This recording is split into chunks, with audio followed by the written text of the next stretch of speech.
Hello everyone. बेटा अब हम रिटायरमेंट का चैप्टर प्रैक्टिस कर चुके हैं, डेथ ऑफ ए पार्टनर का चैप्टर प्रैक्टिस कर चुके हैं।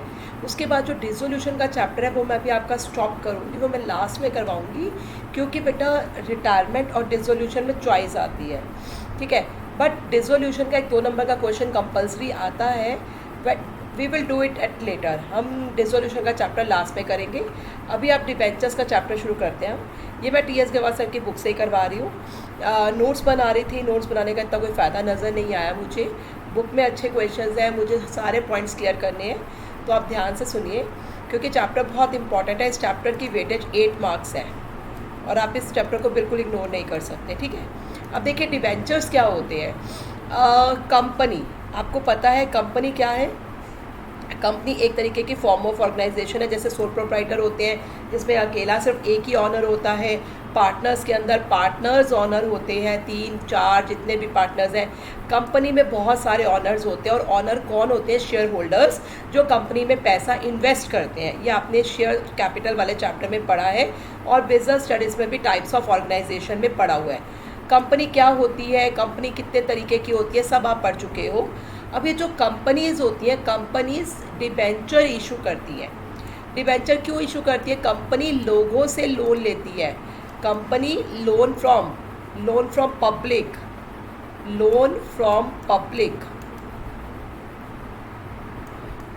पब्लिक से, लोगों से जब लोन लेती है, उस टाइम पर कंपनी क्या करती है? एक रिटर्न एक्नॉलेजमेंट देती है, रिटर्न एक्नॉलेजमेंट देती है कि हाँ मैंने आपसे उधार लिया है। तो डिबेंचर एक इंस्ट्रूमेंट है या डॉक्यूमेंट है जो कंपनी इशू करती है, जिसके अंदर कंपनी एक्नॉलेज करती है कि हाँ that I have borrowed money, कि मैंने तुमसे पैसा उधार लिया है। अब उस डिबेंचर के अंदर ही लिख दिया जाएगा कि मैं आपको पैसा कब वापस करूँगा, कैसे वापस करूँगा, कितना वापस करूँगा, ठीक है। तो कंपनी उस डिबेंचर में ही इस चीज़ को मेंशन कर देगी कि पैसा कब वापस किया जाएगा, कितना वापस किया जाएगा, और कैसे वापस किया जाएगा, और जो इंटरेस्ट देना है, क्योंकि उधार लिया है, उधार पे इंटरेस्ट देना है, तो इंटरेस्ट कैसे देना है और कितने रेट से देना है वो सब स्पेसिफाई किया जाएगा। इंटरेस्ट कैसे देना और किस रेट से देना है वो सब स्पेसिफाई किया जाएगा। जो डिबेंचर्स खरीदते हैं, जो लोग डिबेंचर्स खरीदते हैं, उनको डिबेंचर होल्डर्स बोलते हैं। अच्छा, अब डिबेंचर्स के फीचर्स क्या है? एक रिटर्न डॉक्यूमेंट है, डेफिनेटली सर्टिफिकेट है। इसके ऊपर मोड और पीरियड ऑफ रीपेमेंट, पैसा वापस कैसे दिया जाएगा, प्रिंसिपल पैसा, इंटरेस्ट कैसे दिया जाएगा, वो सब लिखा जाता है। रेट ऑफ इंटरेस्ट लिखा जाता है। जो डिबेंचर एक तरीके का बोरिंग है, एक तरीके का उधार है। It is normally secured by way of charge on the assets of the company. अब ध्यान से सुनिए, इस चीज़ को समझिए क्या है। जब आप एक एज अ सोल प्रोप्राइटर हो, आप अकेले बिजनेसमैन हो, आप कहीं लोन लेने गए हो, आप बैंक के पास लोन लेने गए हो, तो बैंक आपको जब लोन देगा तो बैंक आपको बोलेगा कि आप कुछ गिरवी रखो। तो आप अपने बिजनेस की एक एसेट, मशीन, बिल्डिंग, जो भी आपके पास होगी, आप उसको गिरवी रख दोगे।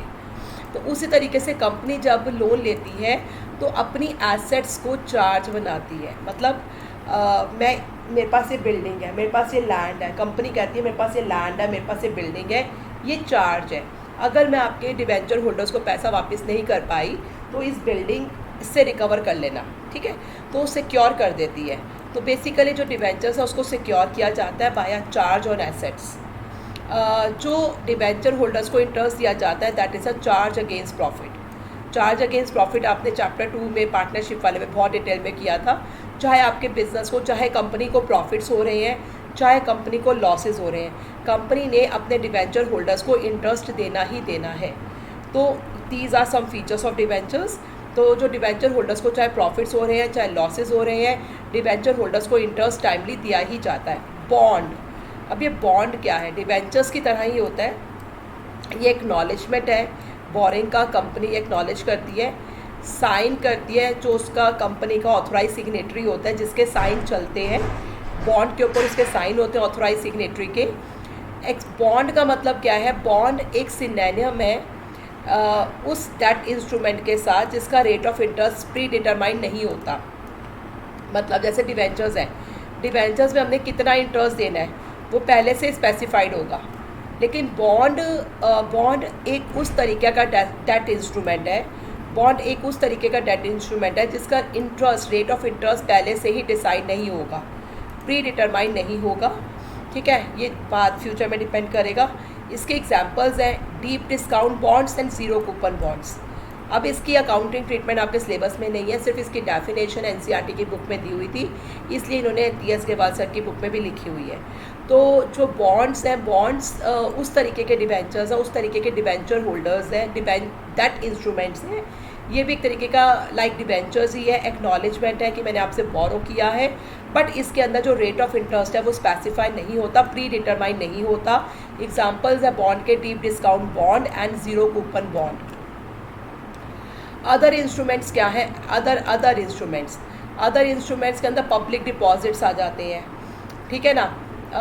It is being an instrument of the company is termed as debentures. Other instrument में से पब्लिक डिपॉजिट, लोगों से पब्लिक डिपॉजिट्स ले लिए, डिपॉजिट्स करवा दो मेरे पास आके 5 साल के लिए, 6 साल के लिए, 10 साल के लिए, वो भी एक तरीके का लोन ही है।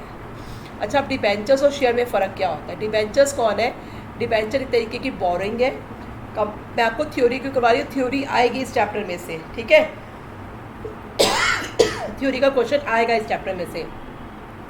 डिबेंचर है, डिबेंचर एक तरीके से बोरिंग है कंपनी के लिए।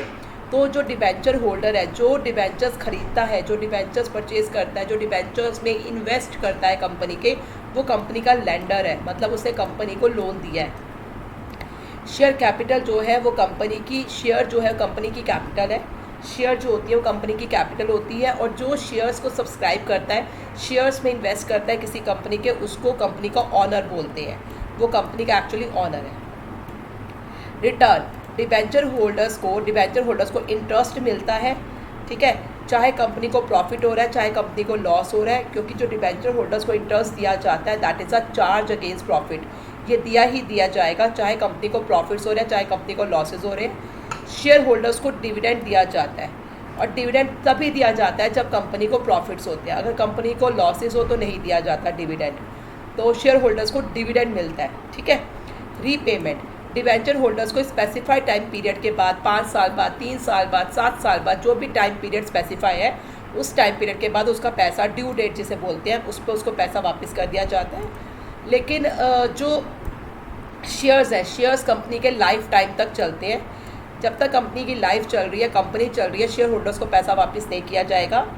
हाँ, प्रेफरेंस शेयर्स, कुछ प्रेफरेंस शेयर्स ऐसे होते हैं जिनको रिडीम कर देते हैं, कुछ प्रेफरेंस शेयर्स ऐसे होते हैं, सारे प्रेफरेंस शेयर्स ऐसे नहीं होते, कुछ प्रेफरेंस शेयर्स ऐसे होते हैं जिनकी स्पेसिफिक लाइफ होती है, उनको कुछ टाइम बाद हम रिडीम कर देते हैं, पैसा वापस कर देते हैं। बट जनरली इक्विटी शेयर्स को तो कभी भी पैसा वापस नहीं करते, जब कंपनी वाइंड अप होती है तभी इक्विटी शेयर होल्डर्स को पैसा दिया जाता है। प्रेफरेंस शेयर होल्डर्स भी, सारे प्रेफरेंस शेयर होल्डर्स को पैसा नहीं दिया जाता, सिर्फ कुछ कैटेगरी के प्रेफरेंस शेयर्स होते हैं जिनको बोलते हैं रिडीमेबल प्रेफरेंस शेयर्स, सिर्फ उन्हें पैसा वापस किया जाता है। Issue at discount, debentures can be issued at discount, मतलब 100 रुपये का डिबेंचर है, हम 100 रुपये से कम हम डिबेंचर होल्डर से 95 रुपीज़ ले सकते हैं, उसको 100 रुपीज़ का डिबेंचर देकर उसको 95 रुपीज़ उससे ले सकते हैं, लेकिन शेयर्स को डिस्काउंट पर इशू नहीं किया जा सकता।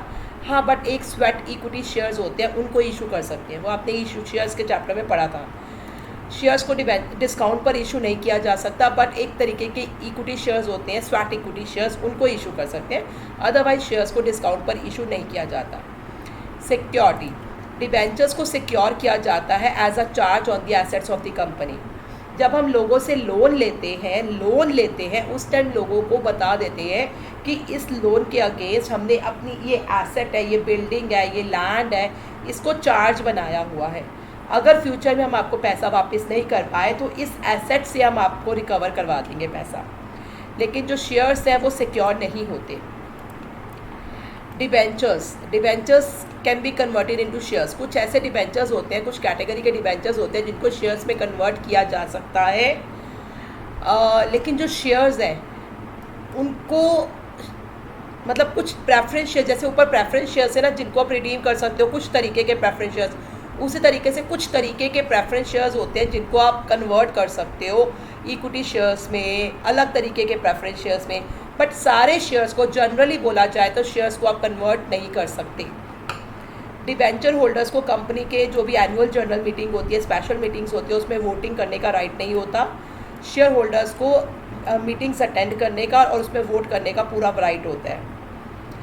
Debenture holders are relatively safe, debenture holder safe होते हैं क्योंकि उनको अपना इंटरेस्ट तो मिलना ही मिलना है और उनको अपना पैसा भी एक टाइम पीरियड के बाद पैसा वापस मिलना ही मिलना है। शेयर उनको कम रिस्क पर होते हैं, सेफ होते हैं डिबेंचर होल्डर्स, लेकिन शेयर होल्डर्स ग्रेटर रिस्क पर होते हैं।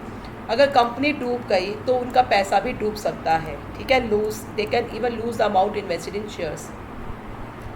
Priority as to repayment of principal, जब पैसा वापस किया जाता है तो पहले जब कंपनी वाइंड अप होती है तो पहले डिबेंचर होल्डर्स को पैसा दिया जाता है, उसके बाद शेयर होल्डर्स को दिया जाता है, ठीक है। कंपनी वाइंड अप होती है तो शेयर कैपिटल को बाद में पैसा मिलता है डिबेंचर होल्डर्स से। अब है डिबेंचर होल्डर्स और शेयर होल्डर में डिफरेंस। स्टेटस क्या है, डिबेंचर होल्डर्स लैंडर है, शेयर होल्डर्स ऑनर है। रिटर्न, डिबेंचर होल्डर्स को इंटरेस्ट मिलता है, चाहे कंपनी प्रॉफिट कमा रही है चाहे लॉस कमा रही है, कुछ भी हो, डिबेंचर होल्डर्स को इंटरेस्ट मिलता है, शेयर होल्डर्स को डिविडेंड मिलता है। डिबेंचर होल्डर्स को कोई राइट नहीं होता जनरल मीटिंग अटेंड करने का और न ही वोट करने का कोई राइट होता है। शेयर होल्डर्स मीटिंग्स अटेंड करते हैं और वोट करते हैं। Risk, debenture holders relatively safe होते हैं और क्योंकि उनका जो डिबेंचर्स है वो it is safe, it is secured against charge against assets, लेकिन शेयर होल्डर्स ग्रेटर रिस्क पर होते हैं। अच्छा, अब डिबेंचर्स कितने तरीके के हैं। डिबेंचर्स अगर सिक्योरिटी के पॉइंट ऑफ व्यू से देखा जाए, ये थ्योरी आएगी तो बस एक बार रीड कर लेना, आप समझ लीजिए। अभी मैं आपको पेपर में किस तरीके के क्वेश्चंस आएंगे, वो जो एन एड टू अकाउंटेंसी वाली बुक है उसमें से हम करेंगे प्रैक्टिस। अभी मैं आपको चैप्टर में से करवा रही हूँ। तो सिक्योरिटी के पॉइंट ऑफ व्यू से डिबेंचर्स होते हैं दो तरीके के, secure debentures and unsecure debentures. Secure debentures मैंने आपको बता दिया, ऐसे डिबेंचर्स जिसको आप सिक्योर करते हो as a charge against assets of the company, कि मतलब मैंने लोन लिया लोगों से और बोल दिया इस लोन के अगेंस्ट ये मेरी एसेट्स चार्ज पे हैं। और अनसिक्योर डिबेंचर्स वो होते हैं जिसको सिक्योर नहीं किया जाता, बट बहुत रेयर होते हैं अनसिक्योर डिबेंचर्स, ज़्यादातर सारे डिबेंचर्स सिक्योर ही होते हैं। रिडम्पशन पॉइंट ऑफ व्यू से डिबेंचर्स दो तरीके के होते हैं, रिडीमेबल एंड इरिडीमेबल। सारे डिबेंचर्स, ज़्यादातर डिबेंचर्स रिडीमेबल ही होते हैं, बहुत ही 0.005% चांसेस हैं कि कुछ तरीके के डिबेंचर्स इरिडीमेबल हो। रिडीम का मतलब होता है डिबेंचर होल्डर्स को पैसा वापस करना। तो जनरली जितने भी डिबेंचर होल्डर्स हैं उनको एक टाइम पीरियड के बाद ड्यू डेट पर पैसा वापस कर दिया जाता है। Registered debentures and bearer debentures. Registered debentures वो डिबेंचर्स हैं जिनको हम कंपनी अपने पास नोट करती है कि हाँ मेरी कंपनी के ये डिबेंचर्स, इतने डिबेंचर्स इस पर्सन के पास है। और बियरर डिबेंचर्स वो डिबेंचर्स होते हैं जिसके हाथ में है उसके डिबेंचर्स हैं, कंपनी के पास इसकी इंफॉर्मेशन नहीं होती, ठीक है। कन्वर्टेबल डिबेंचर्स वो डिबेंचर्स हैं जो दूसरे तरीके के डिबेंचर्स या शेयर्स में कन्वर्ट हो सकते हैं। नॉन कन्वर्टेबल डिबेंचर्स वो डिबेंचर्स हैं जो दूसरे तरीके के डिबेंचर्स या शेयर में कन्वर्ट नहीं हो सकते। तो एक बार अपने बुक से इनके बारे में थोड़ा सा पढ़ लेना। नेक्स्ट है disclosure of debentures in the balance sheet. Balance sheet में हम डिबेंचर्स को कहाँ शो करते हैं। डिबेंचर्स हमारी बोरिंग है, उधार है, लोन है, पब्लिक से लिया हुआ लोन है, जिसे हम अपनी equity and liability side show करेंगे। बैलेंस शीट की दो साइड्स होती है, कंपनी की जो बैलेंस शीट होती है equity and liability and assets, ये लोन है, इसे आप बैलेंस शीट में equity and liability side show करेंगे। अब डिबेंचर्स शॉर्ट टर्म के लिए भी हो सकते हैं, लॉन्ग टर्म के लिए भी हो सकते हैं। अगर डिबेंचर्स शॉर्ट टर्म के लिए है तो शॉर्ट टर्म बोरिंग्स में शो किए जाएंगे, और अगर लॉन्ग टर्म के लिए है तो लॉन्ग टर्म बोरिंग में शो किए जाएंगे। तो देखिए, अगर डिबेंचर्स लॉन्ग टर्म बोरिंग में कब शो किए जाते हैं, जब हम डिबेंचर्स को 12 महीने के बाद या फिर ऑपरेटिंग साइकिल के बाद रिडीम करेंगे। ये पढ़ने की ज़रूरत नहीं है, आपको मैंने टर्म 1 में बहुत डिटेल में करवाया था।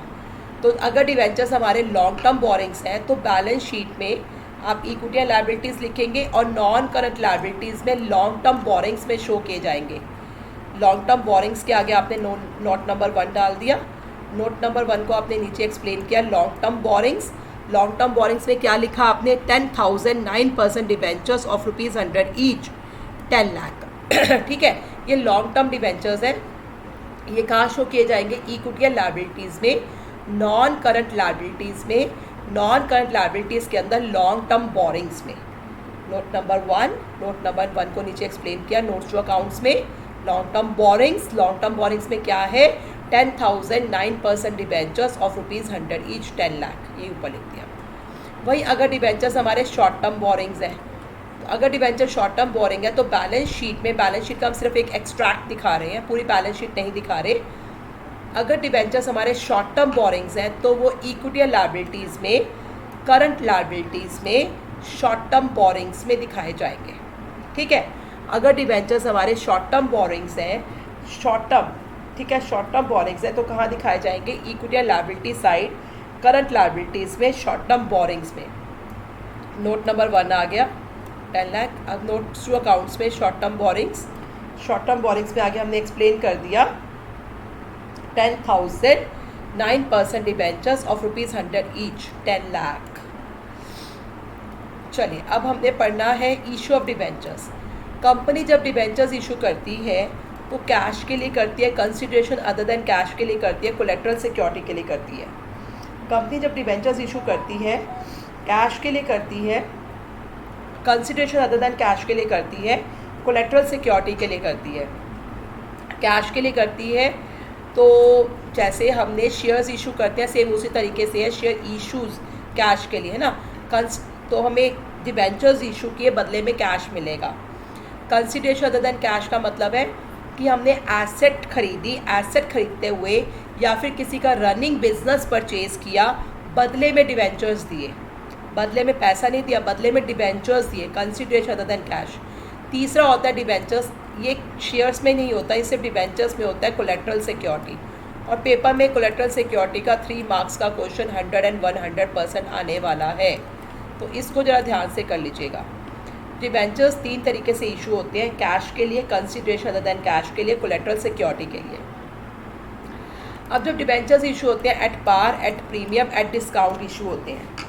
डिबेंचर्स जब इशू होते हैं एट पार, एट प्रीमियम, चाहे हम कंसिडरेशन, चाहे कैश में हो, चाहे कंसिडरेशन अदर देन कैश हो, तो at par, at premium, at discount. मतलब डिबेंचर हमारा 100 रुपीज़ का है, अगर मुझे 100 रुपीज़ ही मिल रहे हैं, डिबेंचर मेरा 100 रुपीज़ का है,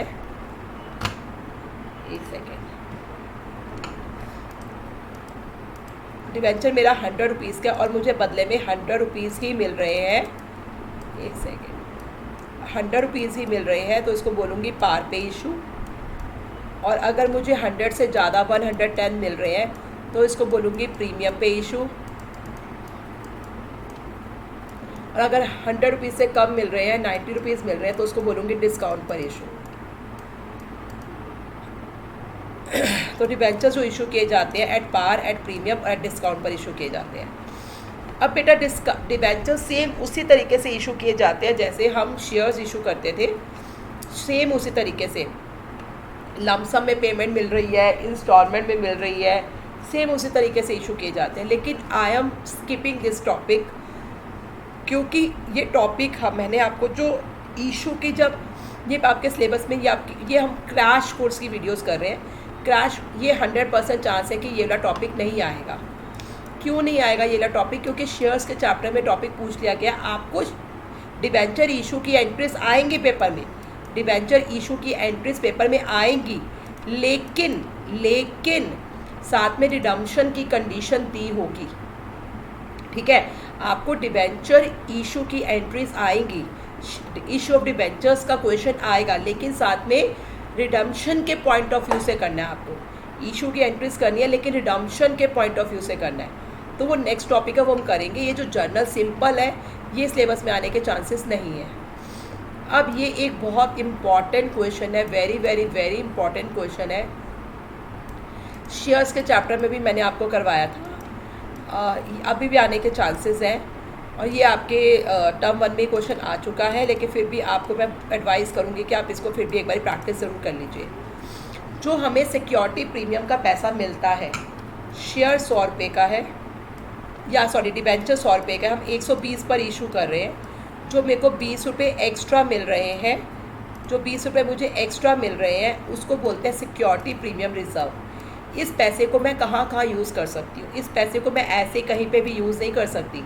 सिक्योरिटी प्रीमियम रिजर्व को यूज़ करने के लिए ये यहाँ पर section 52(2) of the companies act 2013 ने पूरा क्लैरिटी दे रखी है। Section 52 subsection 2 section 52 subsection 2 of companies act 2013 ने बिल्कुल क्लैरिटी दे रखी है कि आपने सिक्योरिटी प्रीमियम का पैसा कहाँ यूज़ करना है। पहला, कहाँ यूज़ कर सकते हैं? प्रिलिमिनरी एक्सपेंसेस को राइट ऑफ करने के लिए। प्रिलिमिनरी एक्सपेंसेस क्या होते हैं? कंपनी स्टार्ट होने से पहले के खर्चे, उसको राइट ऑफ करने के लिए यूज़ कर सकते हो। अगर आप डिबेंचर इशू करते समय किसी तरीके का एक्सपेंस कर रहे हो या कमीशन दे रहे हो या डिस्काउंट दे रहे हो, ध्यान से सुनना, डिबेंचर इशू करते समय अगर आपका किसी तरीके का खर्चा हो रहा है, कमीशन दे रहे हो या डिस्काउंट दे रहे हो, तो उसको राइट ऑफ करने के लिए भी यूज़ कर सकते हो। उसके बाद है डिबेंचर 100 रुपीज़ का है, लेकिन हम अपने डिबेंचर होल्डर्स को 5 साल बाद 125 रुपये वापस करेंगे, 25 रुपये एक्स्ट्रा वापस करेंगे। इसको बोलते हैं प्रीमियम और रिडम्पशन ऑफ डिबेंचर्स। तो जो प्रीमियम और रिडम्पशन ऑफ डिबेंचर्स है, इसे देने के लिए भी हम सिक्योरिटी प्रीमियम रिजर्व का पैसा यूज़ कर सकते हैं। प्रीमियम और रिडम्पशन ऑफ डिबेंचर्स, प्रीमियम और रिडम्पशन ऑफ डिबेंचर्स और प्रीमियम और रिडम्पशन ऑफ प्रेफरेंस शेयर्स। जब हम अपने डिबेंचर्स को रिडीम कर रहे हैं या अपने प्रेफरेंस शेयर्स को रिडीम कर रहे हैं, रिडीम का मतलब होता है पैसा वापस करना, उस टाइम हम ज़्यादा पैसा वापस कर रहे हैं, उसकी वैल्यू से ज़्यादा पैसा वापस कर रहे हैं, जितना ज़्यादा पैसा वापस कर रहे हैं उसको बोलते हैं premium on redemption of debentures. इस प्रीमियम और रिडम्पशन ऑफ डिबेंचर्स को देने के लिए भी हम सिक्योरिटी प्रीमियम रिजर्व का पैसा यूज़ कर सकते हैं। उसके बाद है बोनस शेयर्स इशू करने के लिए। बोनस शेयर्स होते हैं फ्री के शेयर्स, बोनस शेयर्स होते हैं फ्री के शेयर्स, जिसके बदले में हमने उनसे कुछ नहीं लेना। बोनस शेयर इशू करने के लिए कर सकते हैं। अपने जो हमारे ऑलरेडी शेयर होल्डर्स हैं उनको बोला, जिसके पास 10 शेयर है उसको 1 शेयर मैं फ्री में दे रही हूँ, जिसके पास 100 शेयर है उसको मैं 2 शेयर फ्री में दे रही हूँ। तो उसको बोनस शेयर्स देने के लिए भी हम सिक्योरिटी प्रीमियम रिजर्व का पैसा यूज़ कर सकते हैं। कंपनी खुद के शेयर मार्केट में परचेज़ करने के लिए, खुद के शेयर्स या सिक्योरिटीज़, किसी भी तरीके की सिक्योरिटीज़ का मतलब डिबेंचर्स हो सकता है, कुछ भी हो सकता है। कंपनीज ओपन मार्केट में अपने खुद के शेयर्स या सिक्योरिटीज़ खरीदने के लिए भी सिक्योरिटी प्रीमियम रिजर्व का पैसा यूज़ कर सकती है। तो बहुत इंपॉर्टेंट टॉपिक है ये वाला कि कंपनी सिक्योरिटी प्रीमियम रिजर्व का पैसा कब कब यूज़ करती है। सेक्शन 52(2) ऑफ कंपनीज एक्ट 2013 में दिया हुआ है कि सिक्योरिटी प्रीमियम रिजर्व का पैसा कहाँ का यूज़ किया जाता है। पहला, प्रिलिमिनरी एक्सपेंसेस को राइट ऑफ करने के लिए। दूसरा, डिबेंचर इशू करते समय किसी भी तरीके का खर्चा, कमीशन या डिस्काउंट देने के लिए। डिबेंचर को रिडीम करते हुए या प्रेफरेंस शेयर्स को रिडीम करते हुए प्रीमियम देने के लिए। Fully paid up bonus shares देने के लिए, बोनस शेयर इशू करने के लिए, या कंपनी जब खुद के शेयर्स या सिक्योरिटी मार्केट में खरीदती है उसके लिए। इन सारे पर्पसेस के लिए कंपनी सिक्योरिटी प्रीमियम रिजर्व का पैसा यूज़ कर सकती है। अब मैं आपको जो करवाऊंगी, इम्पॉर्टेंट जो मैं आपको करवाऊंगी, ये सब क्वेश्चंस अभी हमने नहीं करने, क्योंकि जैसे हम शेयर इशू करते हैं वैसे डिबेंचर इशू करते हैं, तो ये सब आपका सिलेबस में नहीं आने वाला। आपका डिबेंचर इशू की एंट्रीज आएंगी, लेकिन रिडम्पशन के पॉइंट ऑफ व्यू से आएंगी। मैं अभी आपको क्रैश कोर्स करवा रही हूँ, तो मैं अभी आपको बेसिकली ये पूरा इतना डिटेल में नहीं करने का एडवाइस नहीं करूँगी। आपका जो सिलेबस में इम्पॉर्टेंट है आप सिर्फ वही कीजिएगा।